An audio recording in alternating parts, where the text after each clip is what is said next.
ఆశయాల సాధన కోసం ముందుకు సాగుతామని కాపునాడు జిల్లా అధ్యక్షుడు తోట రాజు స్పష్టం చేశారు. ముద్రగడ చూపిన బాటలోనే కాపు సామాజిక వర్గంతో పాటు బడుగు బలహీన వర్గాల హక్కుల కోసం పోరాడుతామని అన్నారు.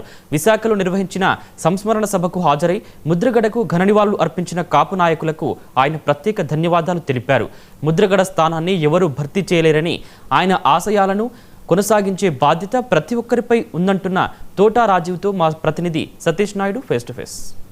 కాపు ఉద్యమ నేత స్వర్గీయ ముద్రగడ పద్మనాభం గారి సంతాప సభ మన విశాఖ చెందిన కాపునాడు జిల్లా అధ్యక్షుడు తోట రాజీవ్ గారు మనతో ఉన్నారు.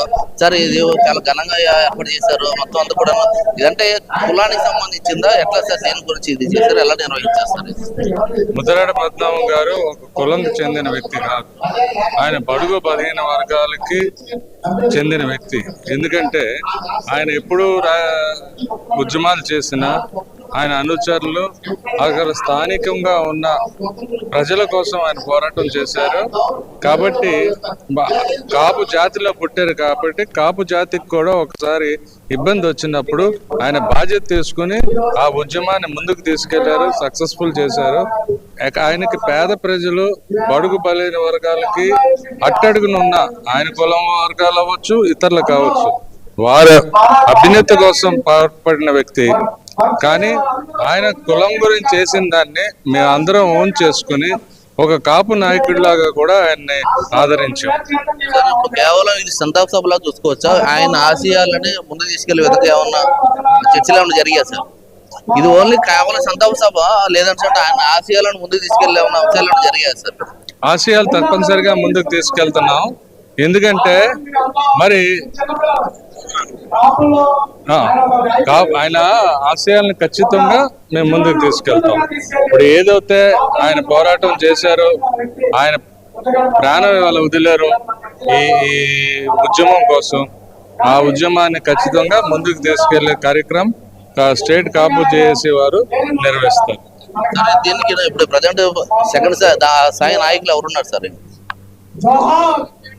ఆయన్ని భర్తీ చేసే నాయకులు అయితే మాకు ఇప్పుడు ప్రస్తుతానికి ఎవరు లేరు. కానీ రాబోయే రోజుల్లో ఖచ్చితంగా ఒక సమూహంగా, ఒక టీం వర్క్ తోటి కొంతమంది నాయకులు ముందుకొస్తున్నారు. దాన్ని కాపు చేసి రూపంలో దానికి ఒక నిర్మాణం చేసి ఈ ఉద్యమాన్ని ముందుకు తీసుకెళ్తారు.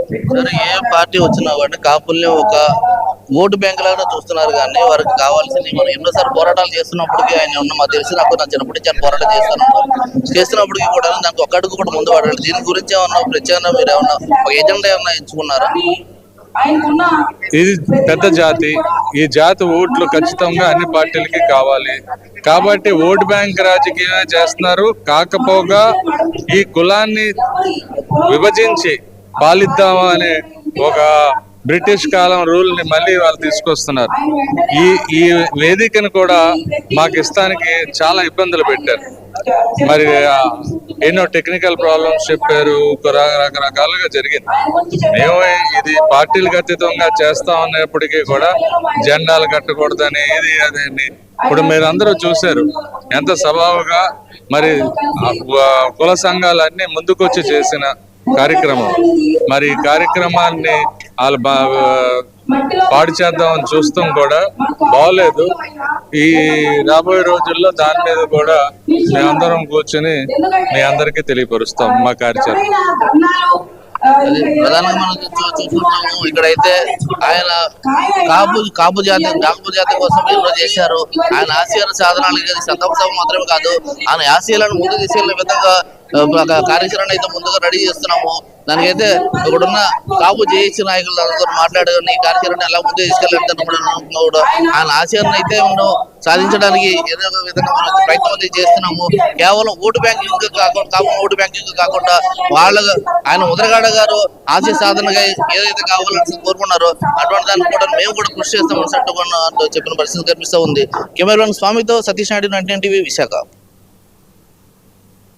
తెలంగాణలో సుభిక్షం వెల్లివిరియాలని